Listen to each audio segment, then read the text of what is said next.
Olivia, are you there? I really need to talk to you. It's about those documents. You know that today is the last day to submit them, right? I just wanted to let you know that we still haven't gotten them. Oh, well, I'm so sorry about this, but I'm actually not at work right now. In fact, I'm done for the day. Excuse me? What do you mean that you're done for the day? I mean that I have plans tonight. I'm going to go on a big group date, so I'm not going to be kept at work doing overtime. If you want those documents so badly, I recommend that you take care of them yourself.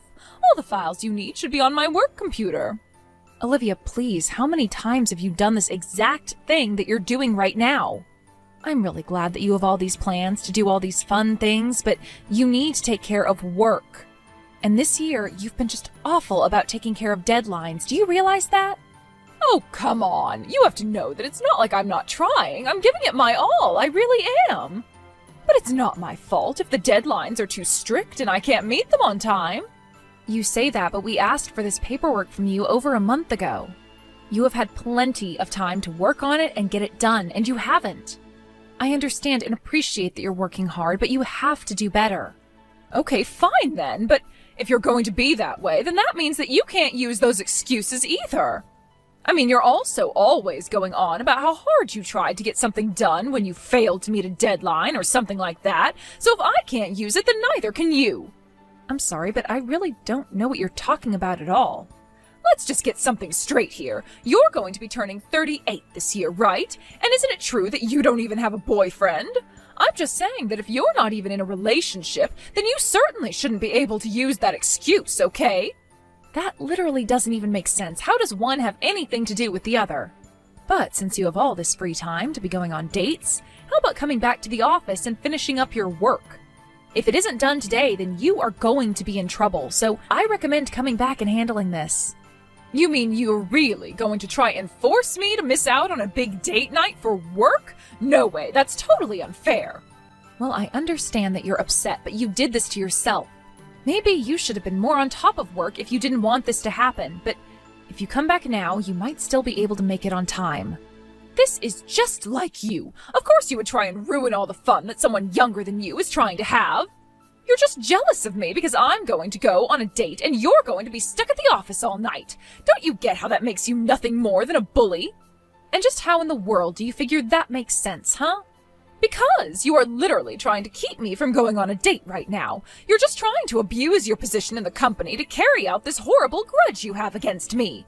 But don't think that just because you've worked here longer than me, that you can treat me like this. I have rights too, and I'm not afraid to take this to HR. Now hold on for just one single second. I am not bullying at all. How can you even suggest that? All I am asking you to do is come back here and finish the work that you were supposed to have done by today. And miss my big group date tonight? I don't think so. I'll have you know that the men who are going to be showing up today are doctors and lawyers and people who work in town hall. So if you think that I'm going to let you ruin my chances of striking in with some rich guy, then you've got another thing coming. I am going to my group date tonight, and there is nothing that you can do to stop me. Got it? Are you really sure that you want to do this, Olivia? And why can't you do this for me? It's not like you even have anyone waiting at home for you. You're just a lonely old woman. So how about you take care of that overtime for me? In the meantime, I'm going to enjoy my youth and do my best to attract a young and rich doctor or lawyer to marry me. Olivia, just hold on right there. I mean, you are taking this whole thing a bit too far. Your language towards me is unacceptable. I am your supervisor, and you are not allowed to talk to me like this.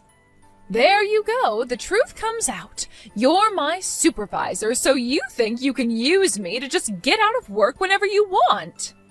But I have friends in the office. After all, you have your supervisor too, and I know just how to work men like him. Sure, he may be fat and bald, but at least I know that I can use him to trump anything you try and make me do.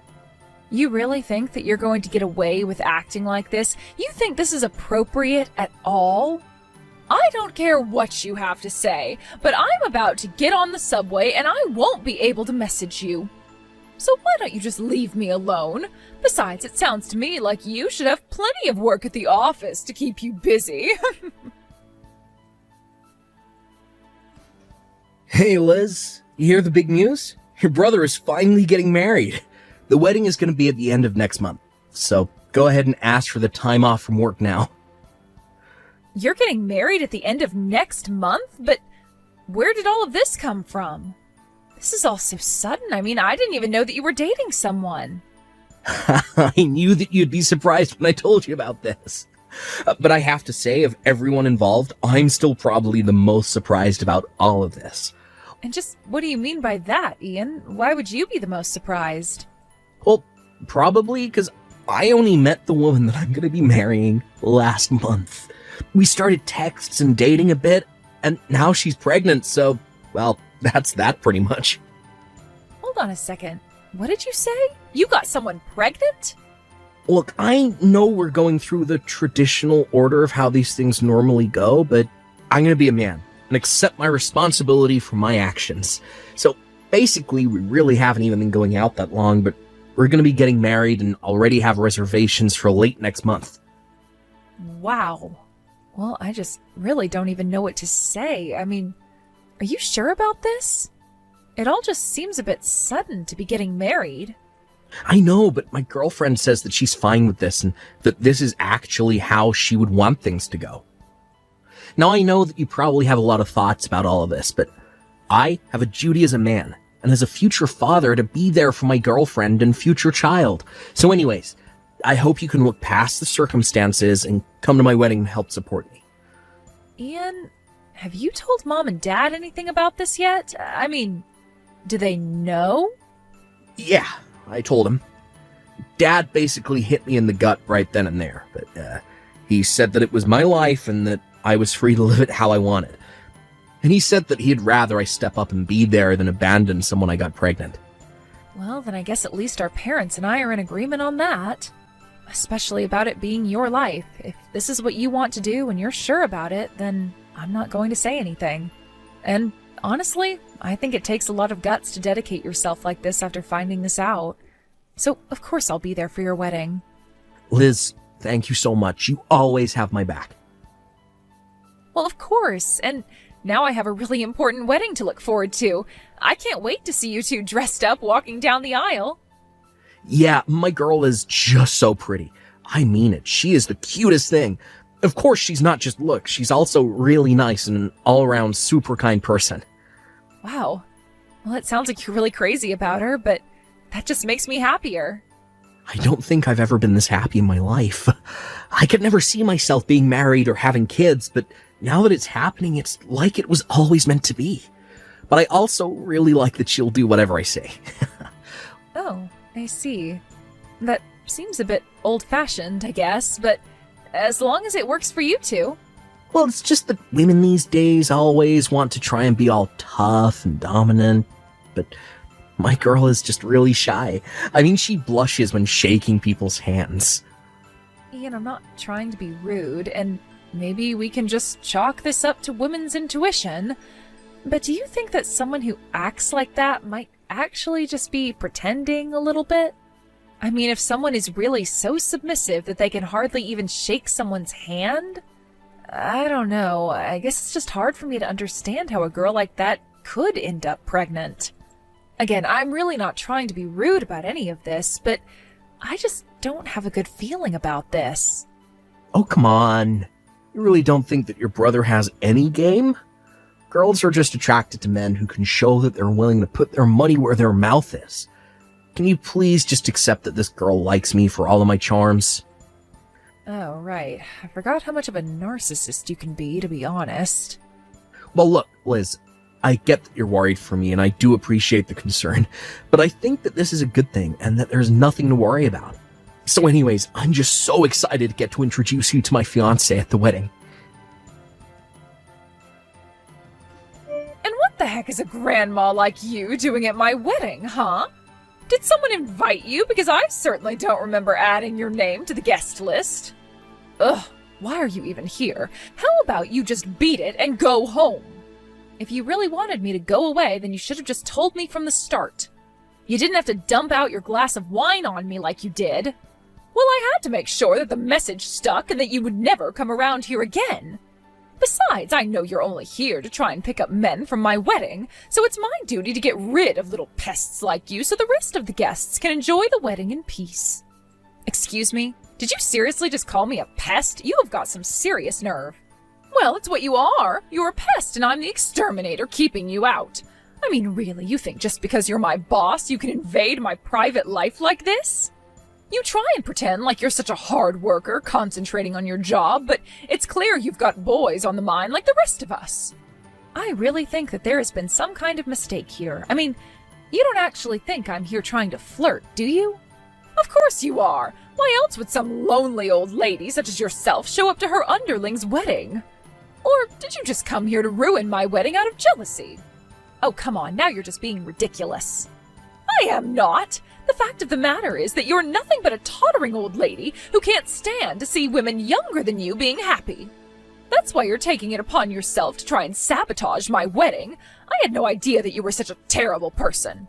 But I am trying to tell you that I'm not doing any of what you're accusing me of, and frankly, I think that you're being very disrespectful. I mean, I'm not even that much older than you, and I'm not here at your wedding to try and pick up men. And just what is wrong with being single anyways, huh? None of what you're saying has anything to do with anything else. You really are just crazy. Do you know that? Ugh, you really have lost it. What is the matter with you? This is what I mean when you're just upset because someone younger than you is doing something that you were never able to do yourself. You're just like this because you saw me in my wedding dress and weren't able to keep your emotions in check. Are you kidding me right now? Please tell me that you're joking about this. I'm not joking, but if you want to stop being the butt of every single joke ever, then you should turn around and go home now. I just don't have room for a lonely old lady at my wedding, and if you don't leave right now, I am going to dump a bottle on your dress next. Oh, I'll go home, but you'll regret it. I can guarantee you that right now. Just go back home, all right? We don't want you here, and nobody even invited you to my wedding in the first place. Why don't you just turn around and go to the office where you belong? I'm sure there's plenty of work waiting for you. I still have plenty of paperwork sitting on my desk and in my computer if you want to go and do it for me. Well, okay then. I'll go home, but you'll have to tell your husband why his sister isn't at the wedding. And you'll have to tell him that I went home because you poured your wine on me. Then you might want to go to work and see what I'll have ready for you there. Wait, what? What are you talking about? Are you saying that you're Ian's little sister? But I don't understand. This doesn't make any sense. I know that your wedding was thrown together so quickly, so you never got to meet the rest of my family. So I suppose I should take this chance to fill you in on just whose family you're marrying into. But yes, I am Ian's older sister, if you must know. Wait, no, this has to be some kind of a joke. Please tell me this isn't happening. There's no way you're actually Ian's sister. Well, I am, and he told me all about his last-minute engagement to some mystery woman. But either way, I was really looking forward to this. I was so happy that my little brother was finally getting married. Although when I heard him describe his fiancée as a submissive little waif, I just knew that something was up. What is that supposed to mean? What would be up? Why would you say something like that? Come on, I know that you think I'm old, but I still know the usual tricks. But you must be a really good actress to have fooled Ian like that. Does he know that you're flirting with at least 5 different guys from the office? I don't think that's the kind of behavior that a submissive woman would do. Wait, no, hold on a second. I think that there's been some kind of a misunderstanding here. Well, you can say whatever you'd like, but I'm going to do as you told me and just go home. Of course, you'll have to explain to everyone at the wedding why the groom's older sister isn't there. But anyways, I'm going to head to the office like you suggested. Hold on, no, don't go home, please. Don't do anything crazy, I'm begging you. Do anything crazy? What could you possibly be talking about? I'm only doing as you told me. If anyone was acting crazily, it was you, Olivia. I mean, have you already forgotten that you poured wine all over my dress? But, I mean, oh, that's not fair. I had no idea who you were. I didn't know that you were Ian's sister. He told me that his sister was a bit older than him, but I mean, I still had no way to know that it was you. This is all your fault for not making this clearer to me sooner. Excuse me? Please tell me that you're not being serious about that. Of course I am. This is all your fault. You're just trying to ruin everything because you're single. And you're upset because you don't have a boyfriend and you're not married, and that's why I got rid of you. None of this is my fault. It can't be. Everything that led up to me pouring the wine on your dress was all your fault. You can't blame me for this. I am so sick and tired of these lame excuses. Do you really think that you're justified in acting the way you did because of that? And you're about to have a child? I'm sorry, but I really don't think that you're suited to motherhood at all. So you'll just have to tell Ian that it's all your fault that his sister isn't going to be at his wedding. Hey, Liz, I just wanted to apologize for today. I'll pay for all the damage to your dress, of course. Oh, you don't need to worry about it. I'm sorry for leaving the way I did. But I heard that the wedding ended up being canceled. Yeah. I mean, after I heard what Olivia did to you, I just couldn't go through with marrying her. She was much more different than I thought. So I'm just glad that we avoided getting married at all. So then you're not even going to have the civil ceremony? Well, I think I'm still going to do that. I mean, she is pregnant and all. Well, hold on a second. Maybe you should hold off on that for just a little bit. What do you mean? Do you think you know something that I don't? I just... well, maybe we'll talk about this in person tomorrow. Hey there, Olivia. I heard that your wedding fell through. It did. It was all your fault. You ruined my wedding. If you hadn't gone home, then this would have never happened. I can't believe that you're still acting like this towards me. Oh, shut up. Don't think this means that I've given up on your brother. You know that I'm pregnant with his baby, right? So even if there's no wedding, we'll still get married. Yes, Ian told me a bit about that. I told him he was being very mature. So what I want to know is if the child you're carrying is really my brother's at all. How rude of you. Of course it's Ian's baby. How could you even ask me something like that? What is the matter with you? Well, after I left the wedding, I went back to the office like I said I would, and I was doing a little bit of work. But then all of a sudden, I heard my boss shouting from his office. He somehow found out that you were going to be marrying my brother, and he begged me to put a stop to it. He told me he was sure that the baby was his. Wait, no, that can't be right. This is ridiculous. Well, he told me that he had proof of what he was saying, and he showed me lots of pictures of you going out together. But he said that he wasn't going to take any pictures. I have to say that I was really shocked. I mean, this is the guy you said was fat and bald, but at least you could manipulate him. Well, I guess he might have manipulated you into having his baby. Or maybe you were just trying to climb the company ladder? No, there has to be some kind of mistake. My baby is Ian's baby. You have to believe me. I've already taken the liberty of telling Ian all about this, so I think you're better off talking to him about this. Anyways, I don't have anything else to say on the matter, so take care. After that, Olivia called Ian and he refused to go forward with the marriage until a paternity test was taken. And that's how Ian found out that the father was, in fact, my boss. Then HR became involved and ended up letting the both of them go for their inappropriate office behavior. Ian officially called off all wedding plans and even demanded that Olivia pay the cancellation fees for her lying. Instead, my boss agreed to pay for Ian's wedding and he ended up marrying Olivia instead. I have no idea how the two of them are doing now, and frankly, I don't really care. As for me, I was promoted to my old boss's position for always being such a diligent employee. After Olivia was let go, I went to HR to tell them about how I would always be picking up her slack and finishing work that she wasn't able to get done on time. They had no idea about any of that, but were very grateful for all the extra hours that I had put into the job. I also started dating someone, and things have been going very well ever since Olivia left my life. Thank you for watching till